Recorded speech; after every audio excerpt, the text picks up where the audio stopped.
Her hafta olduğu gibi bu haftada 1992 yılı Temmuz ayında Batman'da katledilen Çetin Ababay'ın hikayesini sizlerle paylaşmak istiyoruz.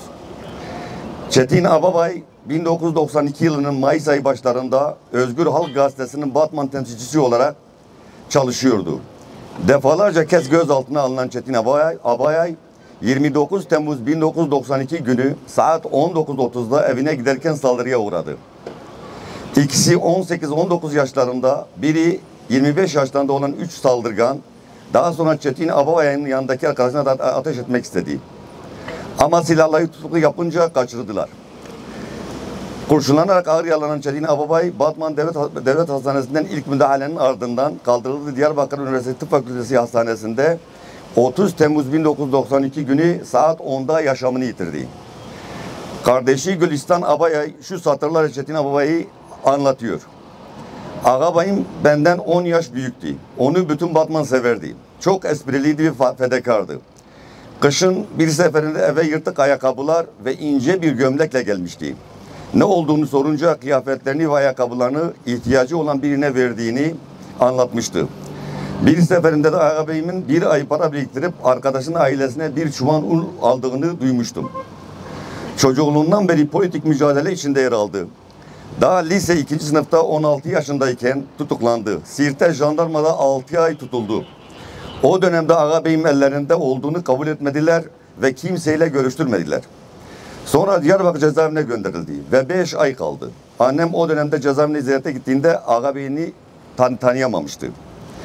Karanlıkta kalan binlerce kayıp ve binlerce faili meçhul cinayetleri işleyen failler yargılanmadıkça bu ülkede toplumsal barışa ulaşmak mümkün olmayacaktır.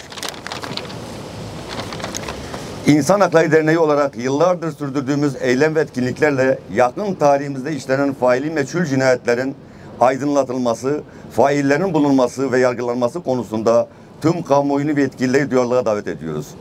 Bizler umudumuzu kaybetmemeye çalışarak adaletin izini süreci takip edeceğimizi ve bu ülkeyi hep birlikte daha yaşanır bir hale getirmeye gayret edeceğimizi buradan bir kez daha haykırıyoruz.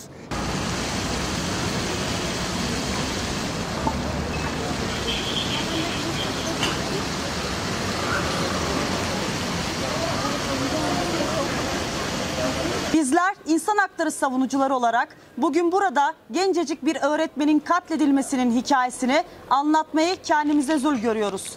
Devlet yetkililerinin koruyamadığı, katledilmelerine ise adeta fetva çıkardığı Suruç katliamı biz insan hakları savunucularının benliğinde çok büyük yaralar açtı. Adil, umut dolu bir gelecek kurmayı hedefleyen insanlarımızın bombalı bir saldırıyla katledilmeleri sözün bittiği yerdir.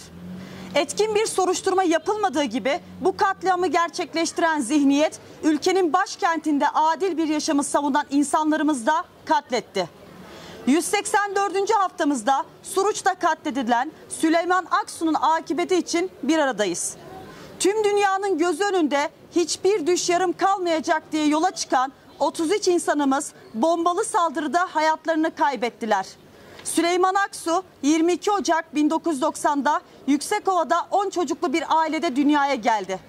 Adana Çukurova Üniversitesi'nde İngilizce öğretmenliği bölümünü bitirdi, göreve başladı. Sadece 3 yıl öğretmenlik yapabildi. 20 Temmuz 2015 yılında Kobaneli çocuklara oyuncak götürmek için çıktığı Kutlu Yolda Suruç ilçesinde bombalı saldırıda hayatını kaybetti. Süleyman Aksu çevresinde çok sevilen, güvenilen ve fikirlerine önem verilen biriydi. Onu Kobani'ye götüren içindeki bu çocuk sevgisiydi. Süleyman Aksu'nun geleceğe dair planları vardı. Çocukların gelişmesi ve hayatın her alanında fırsat eşitsizliğine maruz kalmamaları için Umut dergisini çıkarmak istiyordu. Bu karanlık zihniyetin iyiye ve güzel olan tavrı Süleyman Aksu'yu bizden kopardı. Yetkililer katledilen insanlarımız için kılını dahil kıpırdatmadı.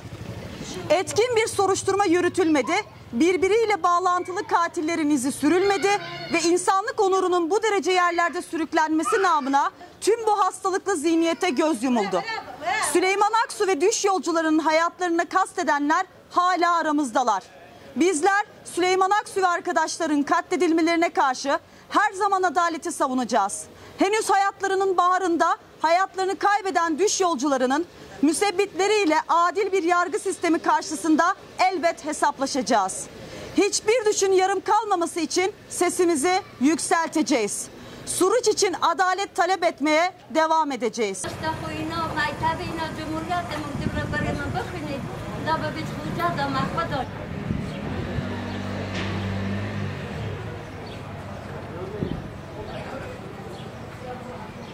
Bugün 33 yıl önce kaçırılıp kaybedilen Ayten Öztürk'ü anlatacağız.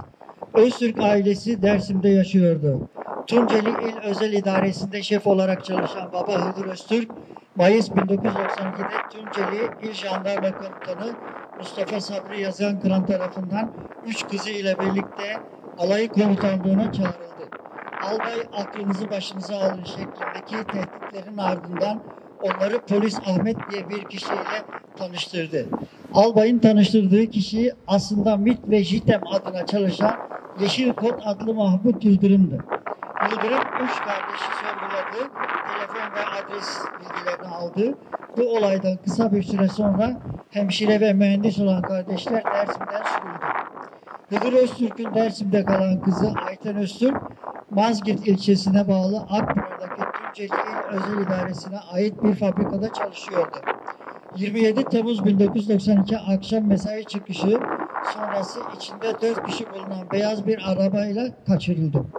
Kaçırılan Ayten Öztürk 8 Ağustos 1992'de Elazığ Karşıyaka Kartaltepe mevkiinde bir eli dışarıda kalmış şekilde gömülü olarak bulundu. Bizler insanlığa karşı işlenen suçlarda ve yaşam hakkı ihlallerinde zaman aşımının işlemeyeceğini biliyoruz. Ayten Öztürk davasında da zaman aşımı kararının kaldırılmasını ve davanın yeniden açılmasını istiyoruz. Bugün aynı zamanda insanlığa karşı işlenen suçlarda zaman aşımı olmaz. Ayten Öztürk ve tüm kayıp davalarındaki zaman aşımı kaldırılsın, faili meçhuller cezasız kalmasın.